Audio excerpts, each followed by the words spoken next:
Selamat pagi Bapak Ibu Saudara yang dikasihi Tuhan. Terimalah salam sejahtera, salam. Pagi hari ini saya akan membawa satu renungan yang terambil dari Markus 12 ayat 43 dan 44. Maka dipanggilnya murid-muridnya dan berkata kepada mereka, "Aku berkata kepadamu, sesungguhnya janda miskin ini memberi lebih banyak daripada semua orang yang memasukkan uang ke dalam peti persembahan.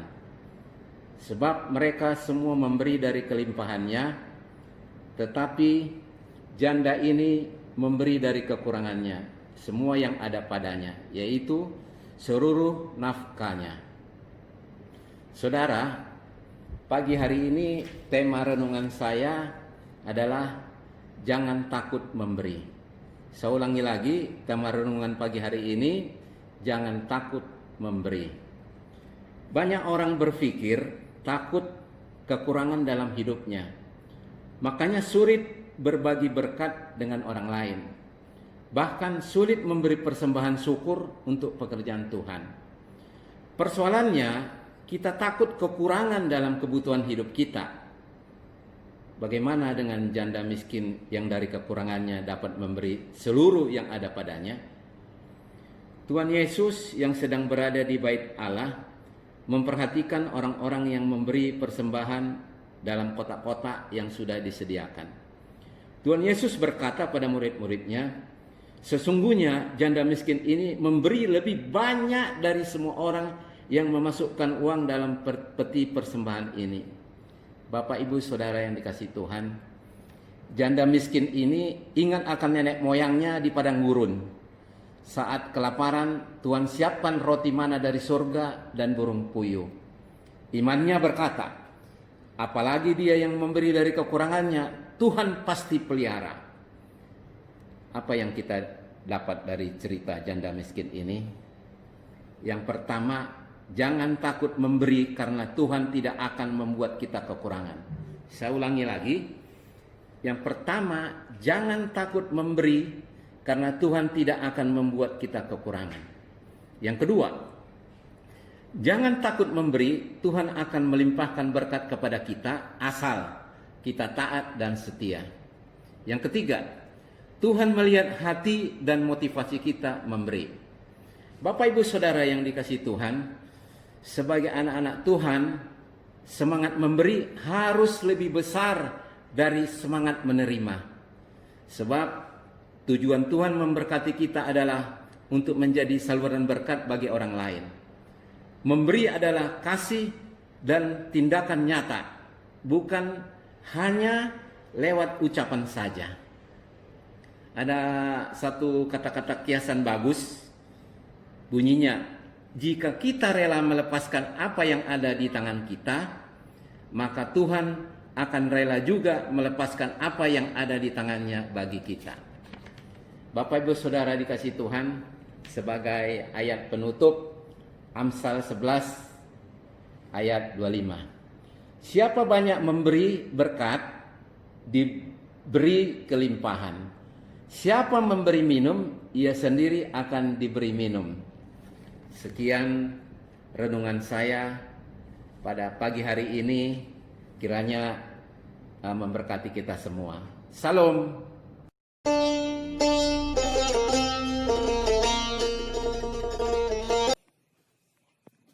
Selamat pagi bagi Bapak Ibu yang dikasihi oleh Tuhan. Shalom.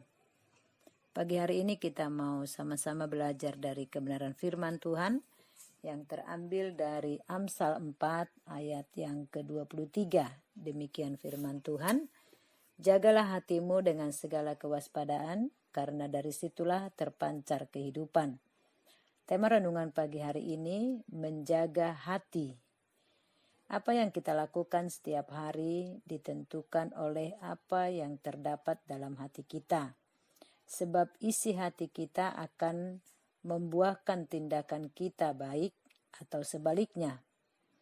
Mengapa kita perlu menjaga hati? Yang pertama, karena segala sesuatu dimulai dari hati. Alkitab katakan bahwa dari hatilah terpancar kehidupan. Artinya adalah hati kita menentukan segala aspek hidup kita. Hidup kita ditentukan oleh hati kita. Jadi hati jauh lebih dalam peranannya dalam hidup kita daripada pikiran. Hati adalah pusat roh kita atau inti keberadaan kita. Yang kedua, mengapa kita perlu menjaga hati? Karena hati adalah dasar karakter dan tindakan kita. Tuhan ingin memperbaharui hati kita, dan ketika kita sudah dibaharui, maka tugas kita adalah menjaganya dengan segala kewaspadaan, dengan terus-menerus supaya tetap bersih dari kebencian, iri hati, dendam, agar hati kita berkenan kepada Tuhan. Iblis bukanlah masalah terbesar bagi kita. Hati kitalah yang merupakan persoalan terbesar kita, karena semua persoalan yang muncul ke permukaan dalam hidup kita berasal dari hati kita.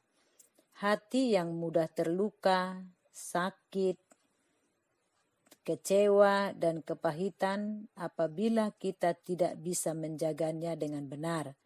Tuhan mau hati kita terjaga, bersih, dan berkenan kepada Tuhan. Pemazmur berkata yang ditulis dalam Mazmur 141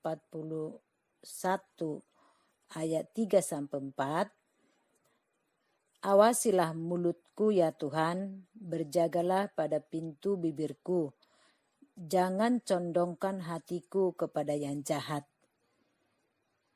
Jadi kesimpulan firman Tuhan pagi hari ini buat kita, mengapa kita perlu menjaga hati? Yang pertama, karena segala sesuatu dimulai dari hati.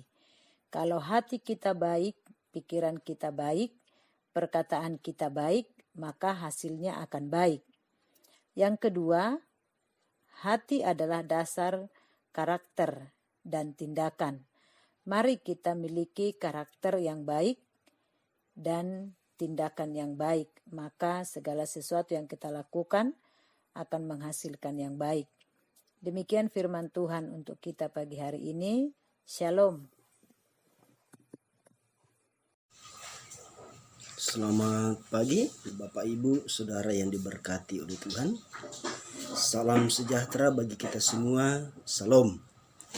Pagi hari ini kita akan merenungkan firman Tuhan dari kitab Filipi pasal 4 ayat 4. Firman Tuhan berbunyi demikian, bersukacitalah senantiasa dalam Tuhan. Sekali lagi kukatakan, bersukacitalah. Demikian pembacaan firman Tuhan. Tema renungan kita di pagi ini adalah bersukacitalah senantiasa di dalam Tuhan. Sekali lagi, bersukacitalah senantiasa di dalam Tuhan. Bapak Ibu Saudara yang diberkati oleh Tuhan, lewat pembacaan firman Tuhan pagi hari ini kita diingatkan agar kita senantiasa bersukacita di dalam Tuhan. Bahkan diulang 2 kali supaya bersukacita dalam Tuhan. Mengapa kata bersukacita ini diulang 2 kali? Jawabnya karena manusia sering lupa, makanya diingatkan lagi agar manusia tidak lupa untuk bersukacita senantiasa dalam Tuhan. Sukacita harus dimiliki oleh setiap orang percaya, karena sukacita itu sangat penting. Hidup dalam sukacita berarti sesuatu kondisi yang harus kita raih. Dan sukacita harus menjadi gaya hidup kita sehari-hari. Dalam keadaan susah maupun senang, baik ataupun buruk, kita harus tetap bersukacita di dalam Tuhan. Apa perbedaan sukacita di dalam Tuhan dan sukacita yang diberikan dunia? Kalau sukacita dari dunia hanya bersifat sementara, tetapi sukacita yang dari Tuhan itu bersifat kekal. Sukacita kita bukan didasari oleh hal-hal yang bersifat materi, seperti uang, pangkat, harta. Karena kalau kita bersukacita karena hal-hal yang bersifat materi, kita akan sangat kecewa. Karena hal-hal yang bersifat materi itu sangat terbatas. Sukacita juga salah satu cara pola hidup sehat, karena hati yang gembira adalah obat yang manjur, tetapi semangat yang patah mengeringkan tulang. Amsal 17 ayat 22. Artinya orang yang hatinya selalu gembira pasti ada sukacita, dan orang yang bersukacita pasti mempunyai semangat hidup. Sebaliknya orang yang tidak punya sukacita akan kehilangan semangat dan mudah terserang penyakit, karena sedih, susah, sengsara, tidak punya pengharapan, dan akhirnya membusukkan tulang. Lalu bagaimana caranya supaya kita selalu hidup dengan sukacita? Yang pertama, ingatlah akan masa lalu yang baik. Mazmur 143 ayat 5 berkata, "Aku teringat kepada hari-hari dahulu kala. Aku merenungkan segala pekerjaan-Mu, aku memikirkan perbuatan tangan-Mu." Mengingat dan merenungkan kembali kebaikan Tuhan akan menolong kita mengatasi pikiran dan perasaan buruk yang membuat kita kehilangan sukacita. Sekali lagi, mengingat dan merenungkan kembali kebaikan Tuhan akan menolong kita mengatasi pikiran dan perasaan buruk yang membuat kita kehilangan sukacita. Mengingat kebaikan orang-orang yang pernah menolong kita akan mendatangkan berkat dan sukacita. Tetapi sebaliknya, kalau kita mengingat hal-hal yang buruk yang menimpa kita, akan membuat kita sakit hati, kecewa, susah, sedih, dan tertekan, sehingga kita akan kehilangan sukacita. Yang kedua, tetap memuji dan menyembah Tuhan di tengah-tengah masalah. Firman Tuhan Yesaya 61 ayat yang ke-3 berkata, "Untuk mengaruniakan kepada mereka perhiasan kepala ganti abu, minyak untuk pesta ganti kain kabung, nyanyian puji-pujian ganti semangat yang pudar, supaya orang menyebutkan mereka pohon terbantin kebenaran, tanaman Tuhan untuk memperlihatkan keagungannya." Nyanyian puji-pujian ganti semangat yang pudar. Jadi cara kita mengganti perkabungan dengan sukacita adalah dengan memuji Tuhan. Saya percaya bahwa di saat kita memuji dan menyembah Tuhan dengan sungguh-sungguh, maka Allah bertahta di atas pujian kita, dan Dia akan datang melawat kita dan membebaskan kita. Contohnya Paulus dan Silas. Waktu dalam penjara mereka memuji dan menyembah Tuhan, maka Tuhan membebaskan mereka. Mungkin saat ini kita sedang merasakan seperti dalam penjara. Misalnya di penjara dengan sakit penyakit, di penjara dengan kegagalan, di penjara dengan kesulitan-kesulitan ekonomi, atau kita sedang mengalami keadaan yang paling buruk. Tetaplah memuji dan menyembah Tuhan, sehingga Tuhan menolong dan memberikan kita kebebasan, sehingga hidup kita dipenuhi dengan sukacita dari sorga. Yang ketiga, mintalah pertolongan Tuhan. Mazmur 143 ayat yang ke-7 berkata, "Jawablah aku dengan segera ya Tuhan, sudah habis semangatku. Janganlah sembunyikan wajah-Mu terhadap aku, sehingga aku seperti mereka yang turun ke liang kubur." Raja Daud meminta pertolongan Tuhan saat menghadapi masalah berat. Dalam menghadapi masalah, seringkali kita lebih dulu mencari pertolongan manusia. Bahkan ada yang sering pergi ke paranormal dan dukun, dan hasilnya hanya kekecewaan dan masalah yang makin berat. Pertolongan dari manusia terbatas, tetapi pertolongan dari Tuhan tidak terbatas. Itu sebabnya kita harus meminta pertolongan kepada Tuhan, dan Tuhan punya cara untuk memberikan pertolongan kepada kita.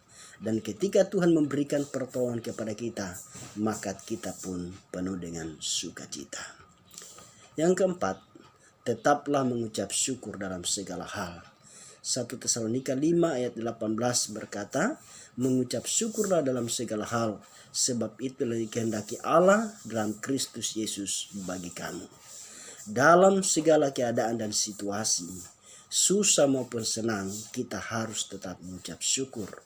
Keputusasaan, kegagalan jangan membuat kita bersungut-sungut, karena persungutan tidak menyelesaikan masalah, malah menambah masalah dan beban kita bertambah berat. Mengucap syukurlah senantiasa. Walaupun mungkin kita banyak mengalami cobaan dan tantangan, tetapi itu jangan menjadi penghalang bagi kita untuk mengucap syukur kepada Tuhan. Karena ucapan syukur menyenangkan hati Tuhan dan membuat hidup kita penuh dengan sukacita. Sekali lagi, karena ucapan syukur menyenangkan hati Tuhan dan membuat hidup kita penuh dengan sukacita. Bapak Ibu Saudara yang diberkati oleh Tuhan, sebagai kesimpulan daripada firman Tuhan pagi hari ini, bersukacita bukanlah suatu pilihan, tetapi suatu keharusan. Karena itu, marilah kita tetap bersukacita. Bersukacitalah dalam Tuhan, karena sukacita dalam Tuhan tidak dipengaruhi oleh situasi dan keadaan. Apapun situasi dan keadaannya, kita tetap memiliki sukacita dari Tuhan. Demikian renungan pagi hari ini. Kiranya Tuhan memberkati kita semua. Amin.